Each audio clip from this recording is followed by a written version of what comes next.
Hello, magandang araw po sa inyong mga hunters. Ito po, 20 pesos na barya. Ayan.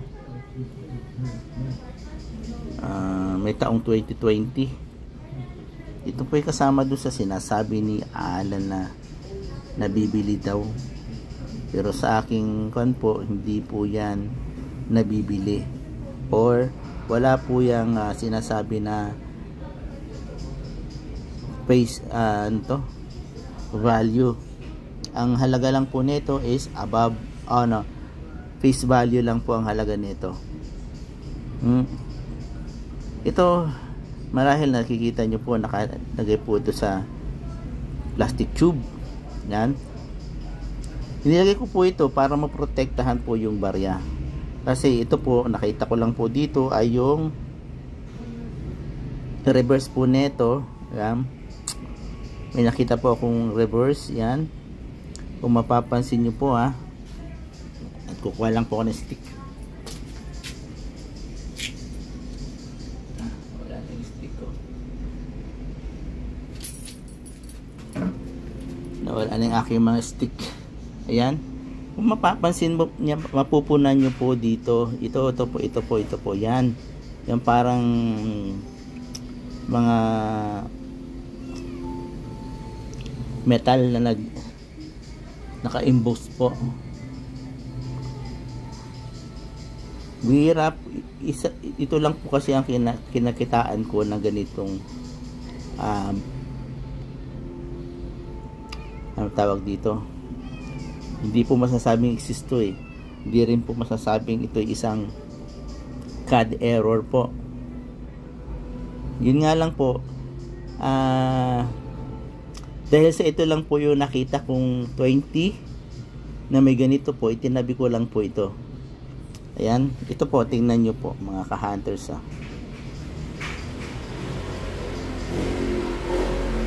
ito po pala pwede emboss natin. Ayan po. At kung lalagyan pa natin,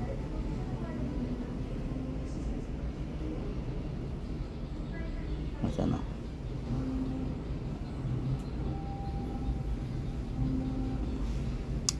madaling magbago yung lens ng camera at tuloy hindi makuha ng maayos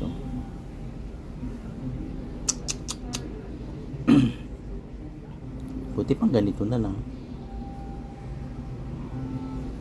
Ayan po, yung parang dati may nabasa po ko na ito na spear arrows po.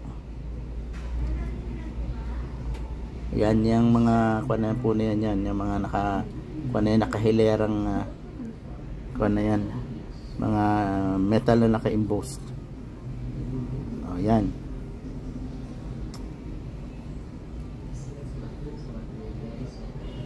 Tingnan natin.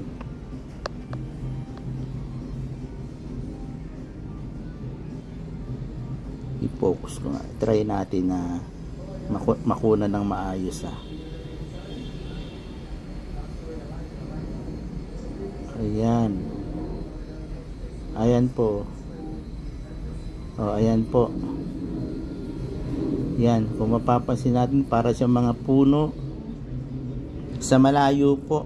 Para siyang mga fine tree na tumubo sa malayo. At saka kagandahan po nito, kung bakit nagkaroon ako ng interest, nakahilira po siya, pantay po kasi siya Ayan. Okay, yan, maraming pong salamat sa inyong pagbibigyan ng oras o pampanuorin niya aking videos. Maraming pong salamat, ingat po tayong lahat at God bless you po.